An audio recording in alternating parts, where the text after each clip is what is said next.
And as President, Mr. Duterte expanded and replicated this Davao model across the Philippines, working together with many of the same people, his co-perpetrators, following the same plan and using the same methods. On becoming President, Mr. Duterte appointed his co-perpetrators from Davao, a number of whom Mr. Nichols introduced yesterday, to senior positions in the police and the government.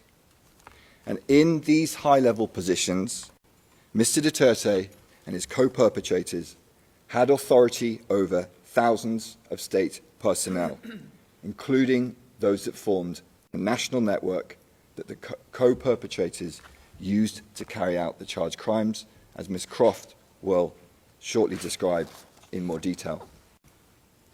And, Your Honours, central to this plan to carry out the charged crimes was the formal national anti-illegal drugs campaign in the Philippines.